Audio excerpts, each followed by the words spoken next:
جتنا عقیدہ توحید، جتنا اچھا عقیدہ توحید ہماری کتابوں میں ہے، اتنا اچھا ہمارے بیان میں نہیں ہے، اور وہاں برعکس ہے۔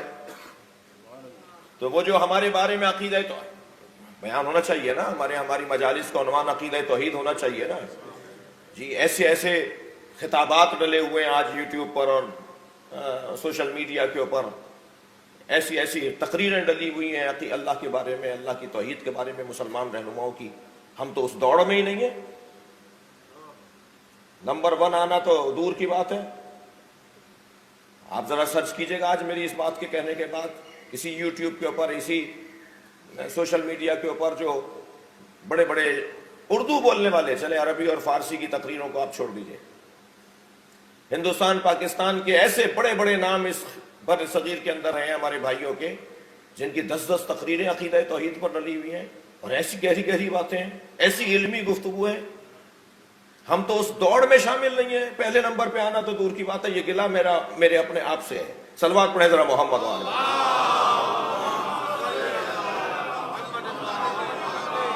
اور میں خطیب ڈرا رہتا ہوں آپ لوگوں سے، بھائی معاف کیجئے گا آپ کے ذریعے کسی کو کہہ رہا ہوں کہ اگر میں نے عقیدہ توحید یہاں بیان کیا تو مجمع کل میرا کم ہو جائے گا، تو جب میں مجلس ہی مجمع کے لیے پڑھ رہا ہوں تو میری زندگی میں برکت کہاں سے آئے گی؟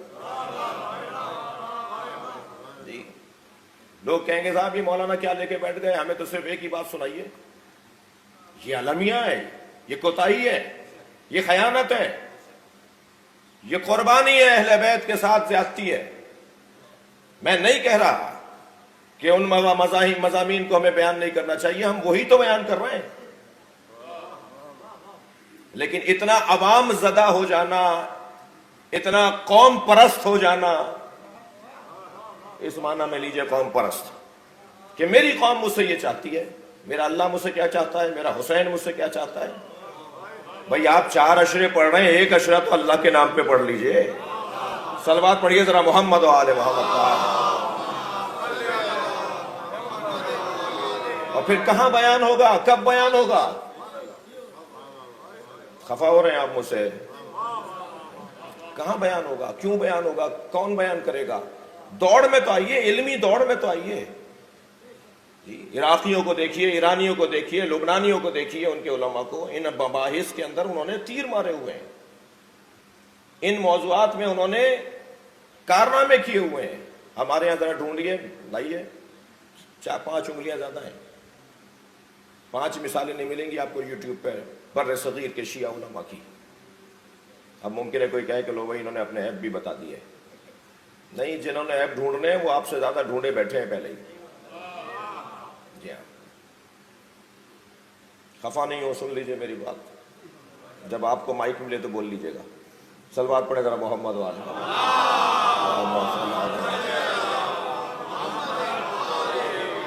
اس سے بہتر اور بلند صلوات نبی کی۔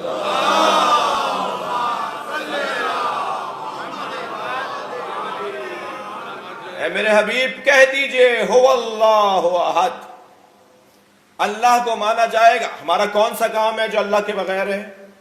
قبلہ مانتے ہیں تو کعبۃ اللہ، کتاب مانتے ہیں تو کتاب اللہ، رسول مانتے ہیں تو رسول اللہ، علی مانتے ہیں تو ولی اللہ۔ سارے ہمارے کاموں کا محور اللہ ہے، ہر عقیدے کا محور ہمارا اللہ ہے۔ ہم توحید پروردگار کے بعد عدل الہی کو اصول دین میں مانتے ہیں۔ ہم اللہ بھی مانتے ہیں تو عادل مانتے ہیں، ظالم نہیں مانتے۔ دیکھیے کیا شان ہے عقیدہ توحید کی، یعنی ہماری زندگیوں میں عقیدہ توحید کا ایک موٹا اثر یہ ہے کہ ہم اس اللہ کو مانتے ہیں جس کے ہاں شر اور خیر نہیں ہے، خیر ہی خیر ہے۔ یہ نہیں ہوگا کہ شر بھی من اللہ اور خیر بھی من اللہ، نہیں، یہ معیار بڑھتا جا رہا ہے، ایک مرتبہ معیار فہم عقیدہ توحید بلند ہوتا جا رہا ہے۔ اور پھر عدل الہی، یعنی ہم اللہ کو عادل مانتے ہیں۔ عدل کا تقاضا کیا ہے؟ عدل کا تقاضا یہ ہے کہ وضع الشیء علی محلہ، ہر چیز کو اس کی جگہ پر رکھ دینا عدل ہے جی۔ ٹوپی امامہ سر پہ رکھنے کی چیز ہے، اسے سر پہ رکھیں گے تو عدل ہے۔ اور اگر اسے پیروں میں ڈال دیں گے تو یہ ظلم ہے. جوتیوں کی جگہ پیروں میں ہے، اگر اسے سر پہ رکھ لیں گے تو یہ ظلم ہے. تو اگر امامہ اور جوتی کی مثال میں دوں تو بات سمجھ میں آئے، اور ممبر پہ چاہو جسے بٹھا دو. جی تو کیا یہ بے عدالتی نہیں ہوگی؟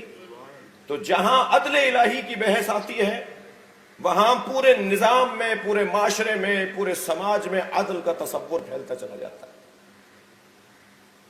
پھر آگے بڑھتی ہے بات نبوت کی، پھر امامت کی، اور امامت متم نبوت ہے، مکمل نبوت ہے. یعنی بات کو محسوس کیا جائے نبوت قیامت تک رہنی ہے. اس کار نبوت کے تسلسل کو امامت کہا جاتا ہے. ہاں الجھن ایک یہاں یہ آتی ہے کہ پھر ہم کیا نبی ہونے کے قائل ہیں؟ ہم خاتم الانبیاء ہونے کے قائل نہیں رہے نبی کے؟ نہیں، نبی کے بعد کوئی نبی نہیں ہے، مگر نبی نے جسے اپنا ولی بنایا ہے وہ کام وہی کرے گا جو اصل کر رہا ہوتا ہے. اور پھر بات آئے گی تو قیامت کی آئے گی. تو یہ سارے عقائد جس کی اساس اور بنیاد، اگر میں یوں کہہ دوں کہ عقیدہ تو صرف ایک ہی ہے،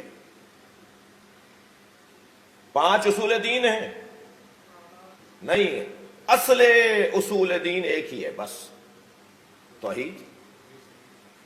توحید نہ مانیے اور پھر عدل مان لیجئے، کیا فائدہ؟ توحید نہ مانیے پھر نبوت مان لیجئے، کیا مطلب؟ توحید نہ مانیے امامت مان لیجئے، کیا مطلب؟ پھر ایسا ہی ہوگا جیسے ہندو علی کو مانتے ہیں،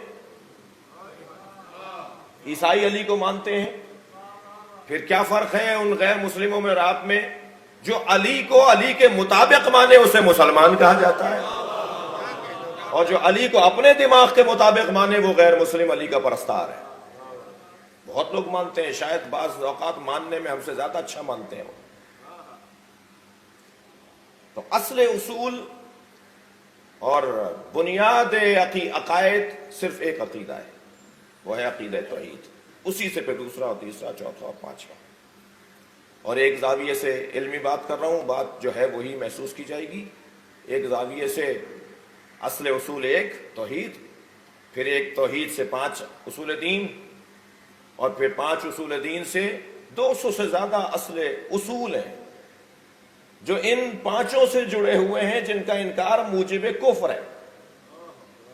مثلا عقیدہ توحید صرف یہ تو نہیں کہ میں اللہ کو وحدہ لا شریک مان لوں اور بس، نہیں، اس کے جسم کا مجھے انکار کرنا ہوگا، اس کے صمد ہونے کا مجھے اقرار کرنا ہوگا، وہ نظر نہیں آتا مجھے اس کو ماننا پڑے گا، وہ ہر جگہ موجود ہے ہی مجھے ماننا پڑے گا. ایک عقیدہ توحید کے ساتھ کوئی 25 عقیدے جڑے ہوئے ہیں جن میں سے کسی ایک کا انکار بھی موجب کفر ہے. اور آگے آئیے عدل الہی، نبوت. ہمیں نبوت صرف نبوت ماننی نہیں ہے، خاتمیت کو بھی ماننا ہے، عصمت کو بھی ماننا ہے، معجزے کو بھی ماننا ہے، ان پہ آنے والے قرآن کو بھی ماننا ہے، ان کے بتائے ہوئے فرامین کے مطابق فرشتوں کو بھی ماننا ہے، قبر کو بھی ماننا ہے، برزخ کو بھی ماننا ہے. اب مانا تھا ہم نے ایک محمد الرسول اللہ، ہمیں 50 باتیں ماننا پڑ گئی. تو اب اگر ان باتوں سے جو باتیں جڑی ہوئی ہیں وہ بھی اصول ہیں، اور پھر وہ 1-2 نہیں ہے، وہ کوئی 200 سے زیادہ تعداد بن رہی ہے جو علماء کرام نے، جن کا انکار موجب کفر ہے، جس کا انکار کرنے والا مسلمان نہیں رہتا. تو اصل اصول توحید. نبی مکرم سے کہلوایا تم کہہ دو هو اللہ احد. دیکھیے ہر نبی نے اللہ پہنچایا. میں یہ علت بیان کرنے جا رہا ہوں کہ اللہ نے نبی سے کیوں کہلوایا، خود کیوں نہیں کہہ دیا کہ وہ اللہ احد ہے. ہر نبی نے اللہ پہنچایا، مگر اس نبی کی زندگی میں ہی اس کا پہنچایا ہوا اللہ نہیں مانا گیا، اور اتنا اپنی پسند کا اللہ بنانے کا مزاج بنا کہ حتیٰ اس نبی کو بھی اللہ کا بیٹا بول دیا. اتنا عقیدہ توحید میں بگاڑ آیا. انبیاء کرام کے بتائے ہوئے عقیدہ توحید کو ہی تسلیم نہیں کیا گیا.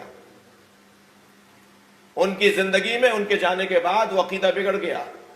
آپ ذرا محسوس کیجئے گا، یہ جو نبی اپنی نبوت کے برابر علی کی ولایت کا انتظام کر رہے ہیں، میں نے سوچ کے بولا یہ جملہ، نبی اپنی نبوت کے برابر جو علی کی ولایت کا انتظام اور اہتمام کر رہے ہیں، ابھی اپنی نبوت کا اعلان دعوت ذوالعشیرہ میں نہیں کیا ہے، ابھی پتہ ہی نہیں ہے کیا کرنا چاہ رہے ہیں.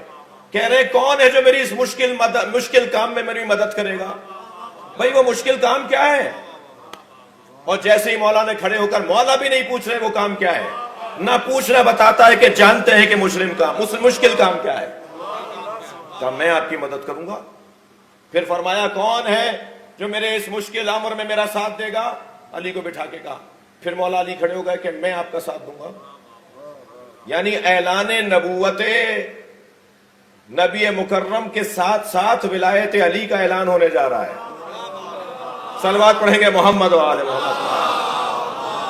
کیوں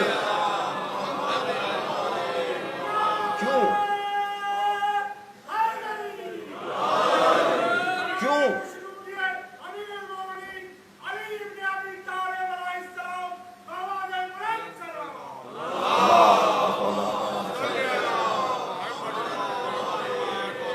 شکر گزار ہوں آپ کی توجہ کا. کیوں نبی نے اپنی نبوت کے ساتھ ساتھ مولا علی کی ولایت کا اعلان کیا اور انتظام اور اقرار کروایا؟ جب تیسری مرتبہ بھی مولا کھڑے ہو گئے تو پھر فرمایا کہ جان لو تم میرے خاندان کے لوگ ہو. سارے عشیرے کے لوگ بیٹھے تھے، خاندان کے لوگ بیٹھے تھے، قبیلے کے لوگ بیٹھے تھے. عشیرہ قبیلہ ایک ہی معنی ہے. تو حضرت فرمایا میں اللہ کا آخری نبی ہوں، نبوت کا اعلان کرنے جا رہا ہوں، آپ لوگ میرا ساتھ دیں.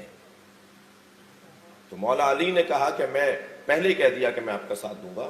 اور پھر سرکار نے یہ بھی فرما دیا جو میرا ساتھ دے گا میرا خلیفہ ہوگا، میرا وزیر ہوگا، میرا وصی ہوگا، میرا جانشین ہوگا. بھائی تمہیں انعامات تو پہلے ہی بتائے جا رہے ہیں، ذرا ہمت کرو، لے لو یہ ساری چیزیں.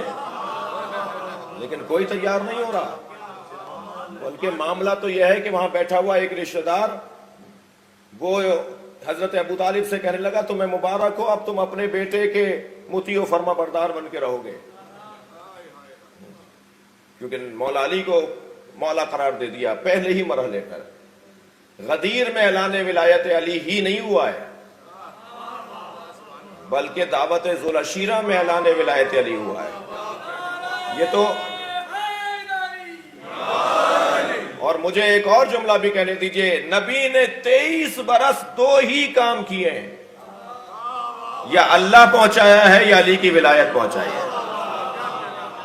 کیوں؟ صلوات پڑھیں. کیوں صلوات پڑھیں محمد.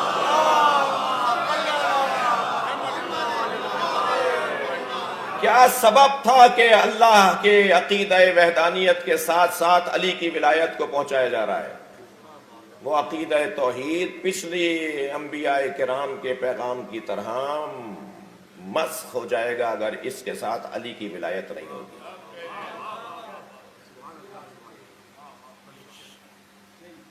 میں تو لطف لیے بغیر آگے نہیں جاؤں گا. ماضی میں انبیاء کرام نے جو عقیدہ توحید پہنچایا وہ مسخ ہو گیا، وہ تثلیث کا شکار ہو گیا، وہ ثنویت کا شکار ہو گیا، وہ صنمیت کا شکار ہو گیا. جی یہاں عقیدہ توحید کو اللہ نہیں چاہتا تھا کہ وہ ان آفات کا شکار ہو جائے، ان وباؤں کا شکار ہو جائے جو ماضی میں انبیاء کرام نے عقیدہ توحید پہنچایا، اور وہ وباؤں کا شکار ہو گیا. اس لیے فوراً علی کی ولایت کو عقیدہ توحید کے ساتھ رکھا. عقیدہ توحید کے ساتھ ساتھ علی کی ولایت کو مانو تاکہ یہ ولایت اس کا تحفظ کر سکے، یہ اسے بگڑنے نہ دے. اب آپ کو وہ حدیث معراج پر لے جائے گی سماعت کے باب میں کہ میرے مولا رضا جب گزر رہے ہیں خراسان کے لیے نیشاپور سے، تو ہزاروں لوگ ہیں جو قلم اور کاغذ لیے مولا کا ایک جملہ لکھنا چاہتے ہیں. بعض نے 25,000 قلمدان اور قلم اور کاغذ لیے ہوئے صحابیوں کے اور اصحاب کے اور راویوں کے نام لکھے ہیں. 25,000 کی تعداد تھی جو مولا کے استقبال کے لیے کھڑی ہے، اور ہر ایک کے ہاتھ میں کاغذ اور قلم ہے. اتنے پڑھے لکھے لوگ، اور وہ جانتے ہیں کہ کس کا جملہ محفوظ کرنا ہے اور کس کے جملے کی کوئی حیثیت ہی نہیں ہے، لہذا لکھنے کے لیے تیار ہے کہ ایک جملہ من اور فی کا فرق نہ آنے پائے. تو حضرت سے آواز دے کر کہنے لگے اے فرزند رسول کچھ عطا کیجئے.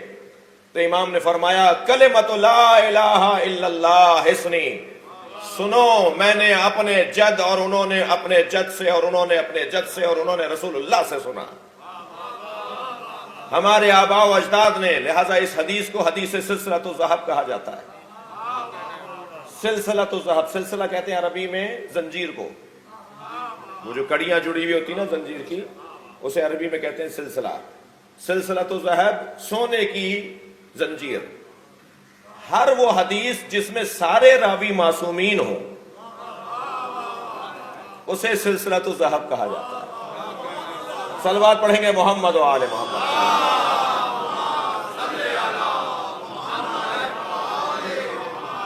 یہ حدیث بھی سلسلۃ الذہب حدیث. میں نے اپنے جد سے سنا، میں نے اپنے بابا سے، انہوں نے اپنے بابا سے، انہوں نے اپنے جد سے سنا، یہاں تک کہ انہوں نے رسول اللہ سے سنا اور رسول اللہ نے جبریل سے سنا اور جبریل نے اللہ سے کہا، اللہ سے سن کر کہا. اور کیا؟ لا الہ الا اللہ حصنی. اللہ کہہ رہا ہے لا الہ الا اللہ کا کلمہ میرا قلعہ ہے. فمن دخل حصنی، اور جو میرے اس قلعے کے اندر داخل ہو گیا، امن من عذابی، وہ میرے عذاب سے محفوظ ہو گیا. یہ کہہ کر مولا نے محمل کا پردہ گرا دیا. حضرت کا ناقہ کچھ آگے بڑھا، وہ سارا مجمع ساتھ ساتھ چل رہا ہے. توجہ ہے بات کی؟ وہ سارا مجمع میرے مولا کے ناقے کے ساتھ ساتھ چل رہا ہے. ابھی چند قدم ناقہ بڑھا، پھر ایک مرتبہ ناقہ روک دیا گیا. امام نے پردہ پھر ہٹایا، پھر قلم چلے، پھر ایک مرتبہ قلم سنبھلے کہ اب کچھ بولا جائے گا. حضرت نے فرمایا وَلَٰكِن بِشُرُوطِهَا، مگر یہ لا الہ الا اللہ کا قلعہ عذاب سے محفوظ رکھے گا چند شرائط کے ساتھ. وَأَنَا مِن شُرُوطِهَا، اور ان شرطوں میں سے ایک میں شرط. صلوات پڑھیں گے محمد و آل محمد.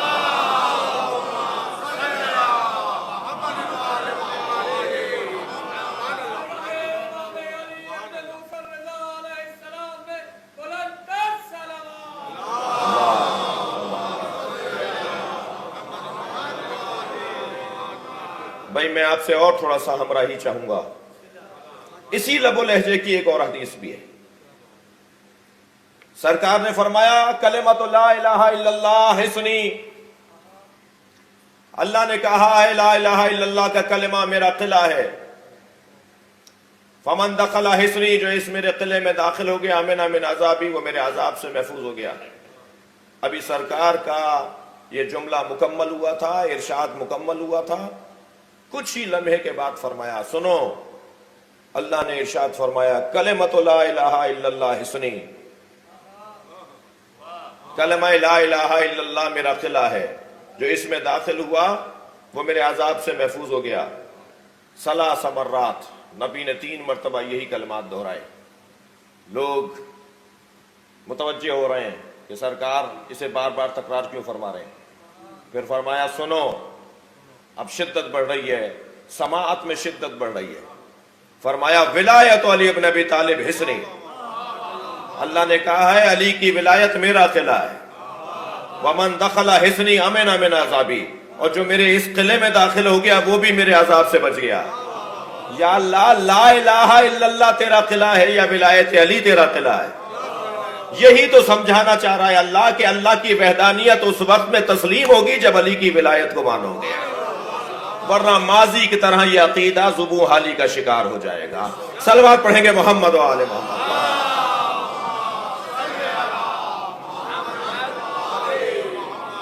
اور اب آپ دیکھیے گا اور آپ محسوس کیجئے کہ اس عقیدے کے تحفظ کے لیے سب سے زیادہ کس نے کوششیں کی، قربانیاں دی، جانیں دی، نذرانے دیے؟ علی. صرف ایک مثال دوں گا. کیا مولا علی کو اس بات کا احساس نہیں تھا کہ یہ سارے میرے دشمن ہو جائیں گے، میری نسلوں کو کاٹیں گے، ماریں گے؟ بدر میں میرے مولا نے 8 بڑے سرداروں کو مارا، جو یزید کے کوئی تایا تھا، کوئی ماموں تھا، کوئی دادا تھا، کوئی نانا تھا. جی 2 تو ماموں مارے میرے مولا نے، چاچا مارے. اور وہی تو بزرگ تھے جن کی وجہ سے وہ کہہ رہا تھا لیت اشیاخ ببدر. جب اسیر بنا کے لایا گیا بیویوں کو، امام سجاد کو جب ہاتھوں میں ہتکڑیاں بیڑیاں ڈال کر اسیر بنا کے جب شام کے دربار میں کھڑا کیا گیا تو اس نے کیا کہا تھا؟ اس نے یہی تو کہا تھا، کاش میرے آج بدر کے بزرگ ہوتے اور وہ دیکھتے کہ میں نے ان کا بدلہ لے لیا۔ کیا یہ مولا علی کو نہیں معلوم تھا کہ میرے بچوں کے ساتھ کیا ہوگا، میری اولاد کے ساتھ کیا ہوگا؟ پتا تھا امام کو۔ دشمنی مول لے لی، اور ایسی دشمنی نسلوں کی دشمنی، آج تک ہو رہا ہے اس کا نتیجہ، آج تک اولاد علی کے ساتھ یہی کچھ ہو رہا ہے۔ آپ دیکھیے ان متحدہ عرب امارات سے کس نام پر اور کس بنیاد پر نکالا جا رہا ہے وہاں کے نوکری کرنے والوں کو، وہاں کام کرنے والوں کو۔ وہ چیختے ہیں، چلاتے ہیں، درخواستیں دیتے ہیں، بھائی میرا نام علی حیدر ہے مگر میں تو سنی ہوں۔ کہتے ہیں نام ہی کیوں ہے تمہارا علی حیدر؟ یہ 85 مثالیں ہو چکی ہیں، بلکہ سینکڑوں مثالیں ہو چکی ہیں، جن کے نام کوئی ممکن ہے کہتا ہو یا کہے کہ یہ علی نام رکھنے پہ پابندی تھی، حسین نام پہ رکھنے پہ پابندی تھی۔ یہ شیعہ حضرات ایسے ہی بڑھا چڑھا کے بات کرتے ہیں، ایسے کیا ہوا ہوگا، کیوں ہوا ہوگا؟ یہ آپ دیکھ لیجئے ابھی ہو رہا ہے۔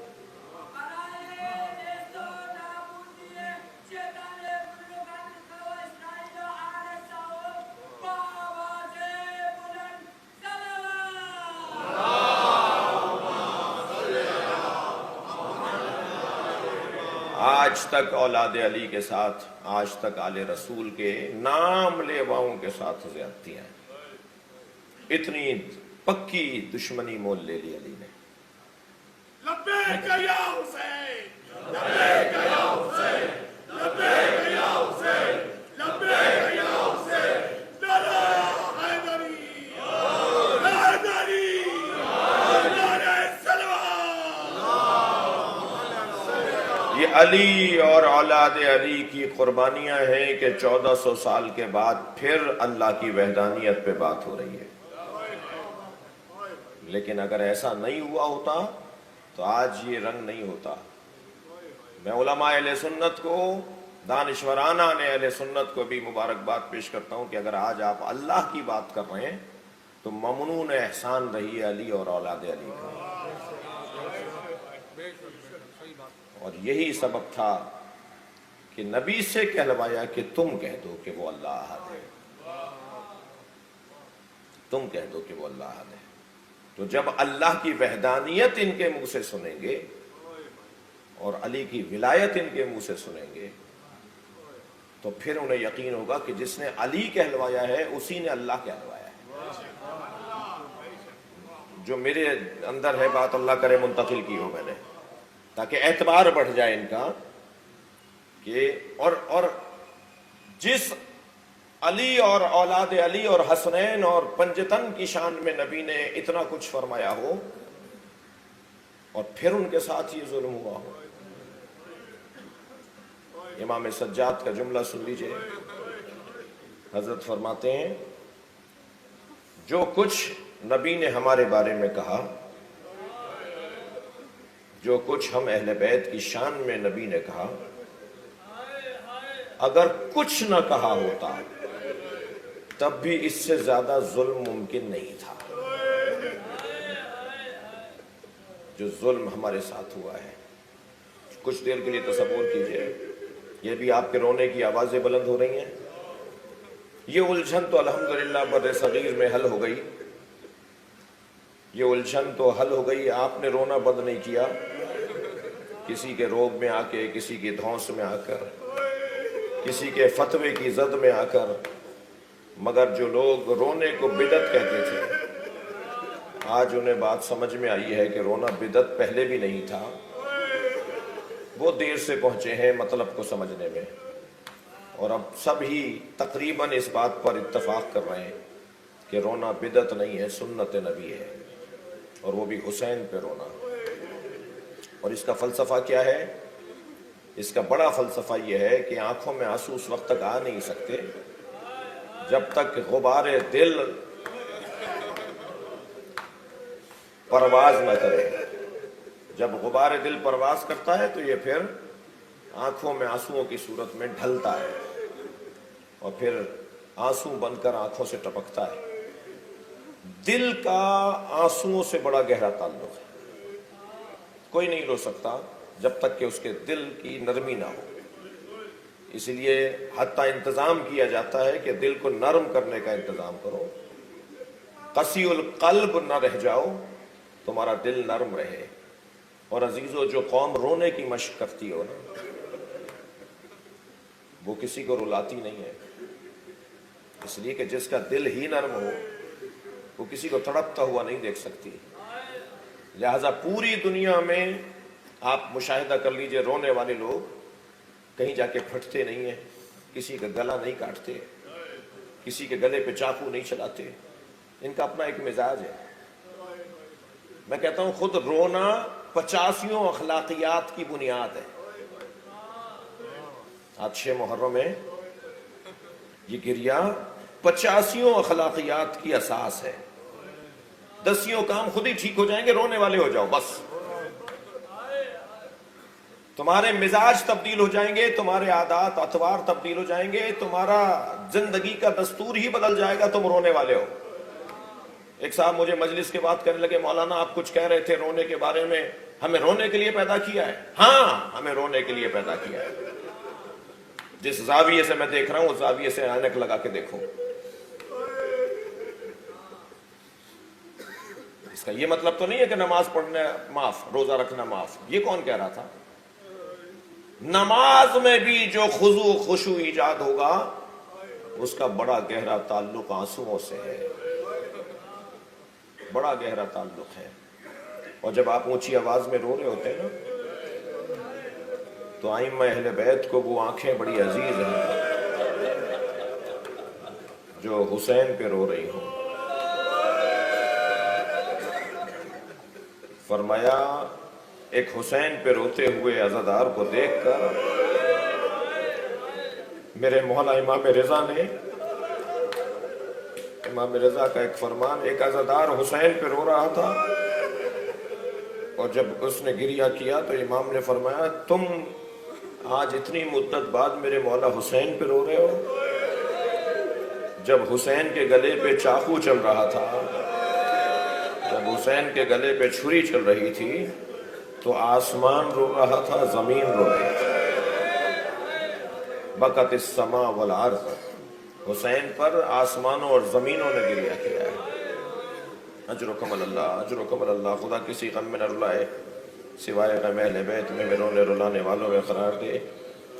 اور عزیزو، جس گھر سے رونے کی آوازیں بلند ہوتی ہے نا، روایت کہتی ہے 6 امام کا دور ہے، ایک گھر میں امام حسین کی مجلس ہو رہی ہے، گھر میں بیٹھنے کو جگہ نہیں بچی تھی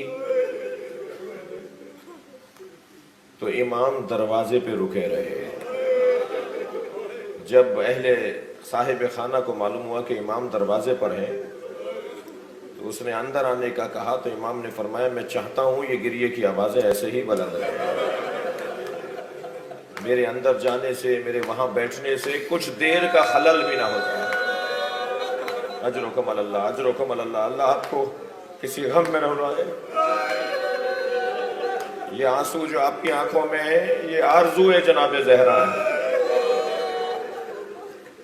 میرے مولا رضا نے ابن شبیب سے کہا، مولا کا صحابی ہے، فرمایا یا ابن شبیب، جب غم دنیا تمہیں گھیر لے، پریشانیاں تمہارے گرد حلقہ بنا لیں، تمہارا دل چھوٹا ہونے لگے، تمہیں دل گھبرانے لگے اور دل کرے کہ تمہیں آنکھوں میں آنسو آئیں، رونے کو دل کرے، تو خبردار غم دنیا میں نہ رونا. جب پریشانیاں بڑھ جائیں تو میرے جد حسین کی مجلس کر لینا، میرے جد حسین کی مجلس کر لینا، اس میں حسین کے مصائب سن کے رو لینا، تمہیں دنیا کا غم بھی ختم ہو جائے گا. اجرکم اللہ. ہاں عزادارو، کچھ دیر کے بعد ایک تابوت کی آپ زیارت کریں گے، مگر یہ وبا کے پیش نظر اہتمام یہ کیا گیا ہے کہ تابوت کو وہاں رکھ دیا جائے گا اور آپ آرام آرام سے ایک ایک کر کے جا کر زیارت کر لیں گے. یہ کس کا تابوت آج اٹھانے جا رہے ہیں آپ؟ رونا تو اسی کا ہے اور تابوت اسی لیے تو اٹھایا جاتا ہے کیوں ہم عاشور کے دن حسین کا تابوت اٹھاتے ہیں؟ کربلا میں یہ تابوت اٹھائے نہیں گئے، لاشوں کو چھوڑ کر چلے گئے۔ 3 دن بے گور و کفن لاشا رہا حسین کا۔ یوں تو عزیزو کربلا کے میدان میں اجرکم اللہ، اجرکم اللہ، تسلی کر کے روئیں گے، مجھے بھی جلدی نہیں ہے، اللہ آپ کو کوئی غم نہ عطا کرے۔ یوں تو کربلا کے میدان میں شہادتوں پر، ہر شہادت پر سینہ ہمارا پھٹنے لگتا ہے، آنکھوں میں آنسو آنے لگتے ہیں۔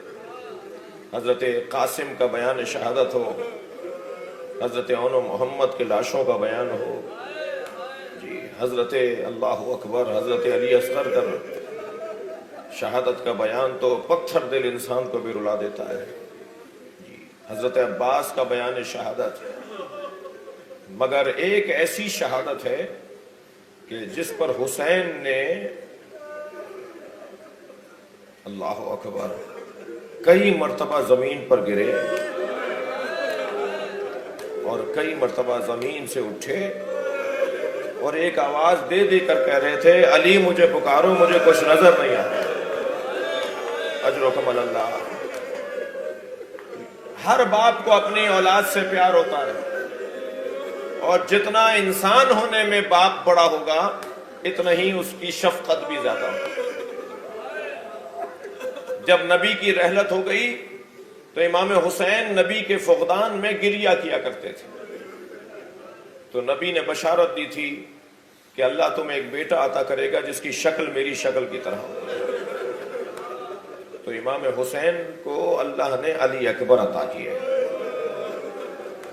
حتیٰ اتنے مشابہ تھے نبی مکرم سے کہ اصحاب رسالت مآب دروازے پر اکثر آیا کرتے تھے اور امام سے کہتے تھے علی اکبر دکھا دو، کیونکہ جب ہم علی اکبر کا چہرہ دیکھتے ہیں تو ہمیں نبی کا چہرہ نظر آتا ہے۔ حتیٰ نبی میرے مولا حضرت علی اکبر کی جو چال تھی، جو چلنے کا انداز تھا، وہ بھی نبی سے مشابہ تھا۔ جب مسکراتے تھے تو آپ کے مسکرانے کو جو چہرہ انور کا رنگ بنتا تھا وہ نبی جیسا تھا۔ امام حسین مسجد میں نماز اور عبادت میں مصروف ہیں، ظاہراً 3-3.5 سال کا سن ہے حضرت علی اکبر کا۔ بابا کے برابر میں آ کے بیٹھ گئے، کہا بابا مجھے انگور چاہیے۔ آیت اللہ رسولی محلاتی زندگانی امام حسین میں لکھتے ہیں کہ وہ انگوروں کا موسم نہیں تھا۔ علی اکبر نے بابا سے انگور مانگے، وہ انگوروں کا موسم نہیں تھا۔ امام نے ستون مسجد پر ہاتھ مارا، مسجد کے ستون پر ہاتھ مارا تو ستون میں سے انگوروں کا خوشہ نکلا۔ امام نے وہ خوشہ انگوروں کا حضرت علی اکبر کو دیا، کہا علی اکبر تم بابا سے کچھ مانگو، اجرکم اللہ، اجرکم اللہ، اور تمہارا بابا تمہیں نہ دے۔ آیت اللہ رسولی محلاتی لکھتے ہیں کہ جو بچپن میں علی اکبر کی آرزو پوری کر رہا ہو اور معجزے سے انگور دے رہا ہو، جب کربلا کے میدان میں علی اکبر نے پانی مانگا تھا، اجرکم اللہ، کیا گزری ہوگی حسین ابن علی کے قلب مبارک پر۔ ہر شہید کی شہادت میں کچھ امتیازات ہیں، مگر حضرت علی اکبر کی شہادت کے چند امتیاز انفرادیت کے حامل ہیں۔ سب سے پہلا امتیاز تو یہ ہے، حضرت علی اکبر نے جب آ کر کہا نا بابا مجھے شہادت کے لیے، مجھے قربانی کے لیے اجازت دے دیجئے، تو واحد مجاہد، واحد شہید ہیں جنہیں امام حسین نے فرمایا جاؤ اپنی بہنوں سے جا کے اجازت لو، جاؤ خیمے میں بیویوں سے جا کے اجازت لو۔ علی اکبر اپنی ماں ام لیلہ سے جا کے اجازت لو، اور دیکھو میرے لال اپنی پھوپھی زینب سے ضرور پوچھ کے آؤ۔ حضرت علی اکبر خیموں کے درمیان جو مخیم ہیں، جو بیویوں کے خیمے تھے، وہاں کھڑے ہو کر انہوں نے سلام کیا۔ ہر خیمے سے بی نے علی اکبر کو جواب دے دیا، مگر جیسے ہی حضرت علی اکبر نے ایک جملہ کہا تو سنیں گے چیخنے کی آوازیں بلند ہوئیں۔ وہ جملہ کیا تھا؟ جملہ یہ تھا ھذا السلام سلام الآخر، یہ علی اکبر کا آخری سلام ہے۔ بس یہ جملہ سننا تھا، بیویوں کے رونے کی آوازیں بلند ہوئیں، اور ہر خیمے سے ایک ایک بیوی، چند بیویاں آئیں اور علی اکبر کو ایک بڑے خیمے میں لے کر چلی گئی. اجرکم علی اللہ. تھکیں گے نہیں جنرل نارا, مجھے ابھی چند منزلیں مصائب میں لینی ہے. بڑے خیمے میں حضرت علی اکبر کو لے گئی, اور علی اکبر نکلنا چاہتے ہیں, خیمے کا پردہ ہٹتا ہے اور پھر پردہ گر جاتا ہے, پھر بھی اندر لے جاتی ہے. راوی کہتے ہیں کہ محسوس یہ ہوتا ہے کوئی بازو پکڑے کھڑا ہے, کوئی علی اکبر کی گردن میں ہاتھ ڈالے کھڑا ہے. علامہ ذیشان الدرجوادی نے لکھا ہے کہ ایک بی بی تھی جو دامن نہیں چھوڑ رہی تھی. علامہ لکھتے ہیں کہ یہ کوئی چھوٹی بی بی ہوگی جو علی اکبر کا دامن نہیں چھوڑ رہی تھی اور آوازیں دیتی تھی, ارحم غربتنا, بھیا بابا کو غریب نہ کرو, تمہارے جانے سے بابا غریب ہو جائیں گے. ایسے نکلے خیمے سے جیسے جوان کی میت اٹھ رہی ہو. آ کے کھڑے ہوئے اپنے بابا کے قریب, بابا مجھے جانے کی اجازت دیجیے. امام حسین نے اپنے ہاتھوں سے اپنے بچے کو سجایا اور اپنے گھوڑے پر بٹھایا, اور علی اکبر کو روانہ کرتے ہوئے دونوں ہاتھوں کو اٹھا کر کہا, یہ دوسرا امتیاز ہے حضرت علی اکبر کی شہادت کا, اللہم اشہد علی ہؤلاء القوم, یا اللہ تجھے گواہ بنا رہا ہوں, میں اب اسے بھیج رہا ہوں جو تیرے نبی سے سب سے زیادہ شباہت رکھتا ہے. عزادارو علی اکبر روانہ ہوئے. سنیں گے محسوس ہوا جیسے کوئی پیچھے دوڑتا ہوا آ رہا ہے. اب جناب علی اکبر نے جمڑ کر دیکھا بوڑھا باپ پیچھے پیچھے دوڑتا آ رہا ہے. امام حسین کی آواز آ رہی ہے, محلن محلا, اے میرے لال آہستہ. فوراً ادباً فوراً اتر آئے گھوڑے سے, بابا کے قریب جا کر کہا, بابا آپ نے تو مجھے رخصت کر دیا تھا, کہ ایک مرتبہ اور پیار کر لینے دو, ایک مرتبہ اور گلے لگانے دو.